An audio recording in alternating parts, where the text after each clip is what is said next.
What's going on, guys? I'm back this week with my NFL Week 3 picks and predictions for the 2012 NFL season. And I'm coming off of a week where I'm really hoping to bounce back in a big way. I was 4-12 last week. I picked a couple of upsets that didn't go through. And there was 14 teams that won at home last week. I think I picked like 6 home teams out of the entire 16 games. So it's just a really bad week for picking for me. So I spent a lot more time watching the games this week on NFL Game Rewind and trying to make some better predictions this week. So here we go, guys. We'll get into it early. Here we have Thursday Night Football tonight. I should have a preview video up for this game, but I'm taking Carolina over the New York Giants because of the Giants' injury struggles they have right now. No Hakeem Nicks tonight, and Victor Cruz is their only really big threat in the passing game because of that. They'll have Martellus Bennett, Ramses Barden, but I think if the Carolina Panthers double up on Hakeem Nicks, they can play well on defense, along with Ahmad Bradshaw not playing. And I like Carolina at home in this game by a score of 30-24.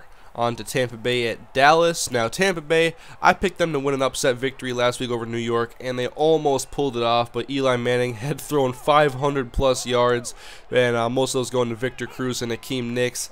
And so I don't like their chances against Dallas's passing offense in Dallas, by the way. And Dallas got pretty embarrassed by Seattle last week, so I like them bouncing back at home by a score of 27-17.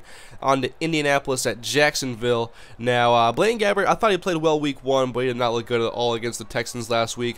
And Andrew Luck was impressive at home against the Minnesota Vikings. I like Indianapolis in this game 27-13.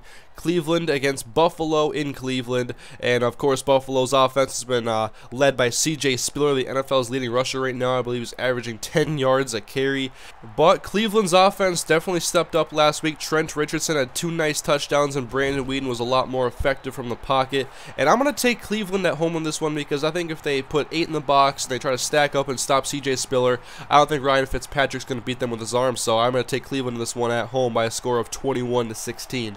On to the New York Jets at the Miami Dolphins. Both of these teams are 1-1, and Miami's coming off of a victory against the Oakland Raiders. They put up 35 points last week, pretty impressive. Their running game was really effective. Reggie Bush had a big week.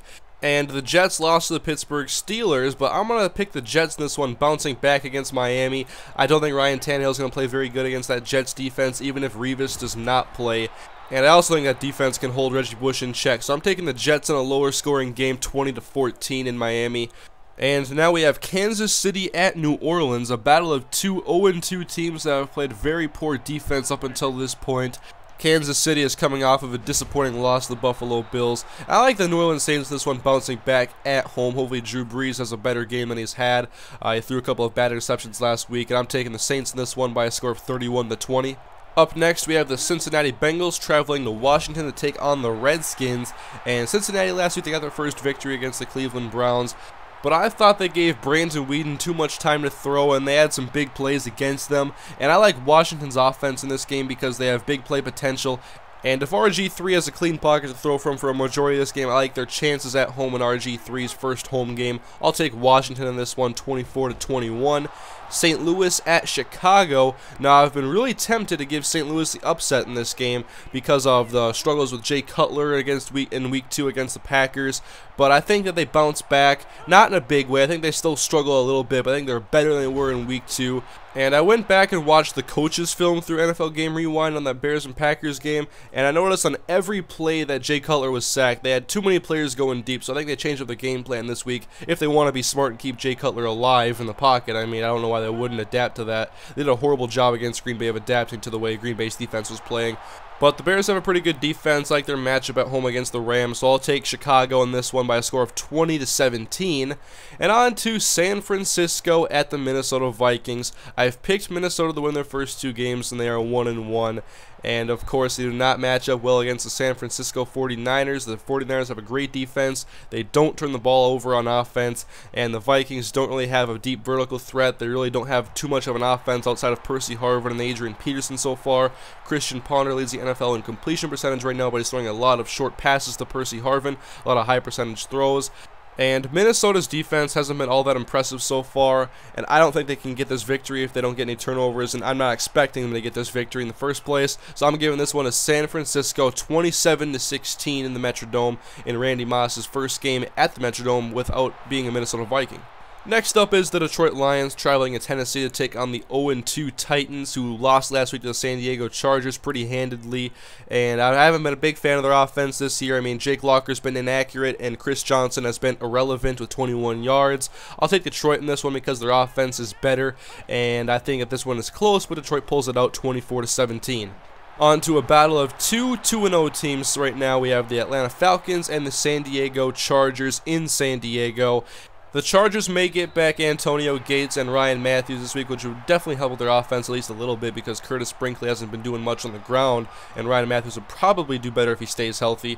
But I like Atlanta's offense way too much right now. Roddy White, Tony Gonzalez, and Julio Jones. There's not many quarterbacks playing as well as Matt Ryan right now, and I'm going to take him in this game because their offense like them so much more than the Chargers' offense right now. I think they can score some points, and their defense is showing up a little bit. They had 3 picks against Peyton Manning in the first quarter last week. I'll take the Falcons in this one 31-17. On to Philadelphia at Arizona, another battle of two 2-0 teams. Arizona's defense has been very strong so far, and the Philly offense has had a lot of turnovers, I believe like 9, and Michael Vick's been throwing a lot of interceptions, not running as effectively and not running for very many yards at all. And Arizona's offense really hasn't been all that impressive, but they've done the job on defense to ensure they can get some victories. But I've picked against Philadelphia both weeks this season. I'm going to take Philadelphia in this game because I think their offense is going to be able to outscore the Arizona offense despite whatever defense that the Cardinals can throw at them unless they get some pick sixes. If the Cardinals can get points off of turnovers, I mean like pick sixes or fumbles for touchdowns, which against Michael Vick may be very likely to happen, but I'm still going to take the Eagles in this one by a score of 20-16 in a defensively focused game. Both teams have very good defenses.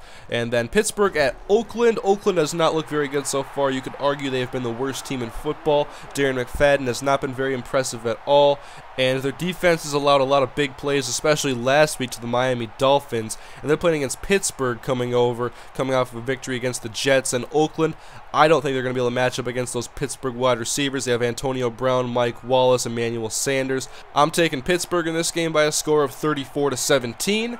Next up, we have the Houston Texans and the Denver Broncos. Houston has looked very strong so far. They've played 2 poor teams, though, in the Jacksonville Jaguars and the Miami Dolphins. Have given up 19 points this season. Their defense is applying a lot of pressure to quarterbacks, which would definitely give them a lot of success against Peyton Manning, and clearly he's not throwing the ball as strong this year, and he had 3 interceptions in the first quarter because he was testing his strength, basically, and the Falcons are able to win that battle 3 times in a row. But I think while the Texans are a better team, I don't think Peyton Manning makes those same mistakes this week. I think he controls the ball a little bit better, makes less turnovers and less mistakes throwing the ball. And this is also the Texans' first real test of the season. They're on the road in Denver. I'm going to take Denver in this matchup. I think Peyton Manning pulls it out in the end, 27-24. Then Sunday Night Football, we have the New England Patriots and the Baltimore Ravens, a rematch of the AFC Championship game last year that the Patriots won. And the Patriots, of course, will be without Aaron Hernandez, who went down against the Cardinals last week early. And Flacco last week wasn't as sharp as he was in week 1 against Cincinnati. And I'm looking to see if he can rebound this week and play well against Tom Brady once again. I think the Patriots offense is definitely hurt by the loss of Aaron Hernandez. He's very versatile and he offers a lot of different things in that offense. Wes Welker will likely play a lot more, which I'm really confused why they haven't been playing him much. They haven't been giving a lot of snaps to Julian Edelman, who's definitely a poor man's Wes Welker. But I like Baltimore at home this week. I think Flacco bounces back a little bit and they win 27-20 in a close game. And then Monday Night Football, we will have the Green Bay Packers and the Seattle Seahawks. A game I'm really looking forward to because I want to see that offense against the Seattle secondary. I love Seattle secondary. You guys know that. I always talk about how much I love Brandon Brown and Richard Sherman, Cam Chancellor, and Earl Thomas. And Green Bay's offense hasn't been the same this year, but I don't think there's really anything wrong with it. I expect the Packers to play well this week. And I really like what their defense did against Jay Cutler in that offense last week. So I think they can get after Russell Wilson. But I think the key is going to be to stop Marshawn Lynch and make Russell Wilson beat you with his arm. And I think the Packers take care of business this week on the road by a score of 26-17. And so that concludes my Week 3 predictions for the 2012 NFL season. Hopefully a lot more of my predictions end up being right this week as opposed to last week. So anyways, guys, leave your thoughts on the Week 3 matchups in the comment section. Thank you guys for watching. I'll see you guys next time. Have a great day.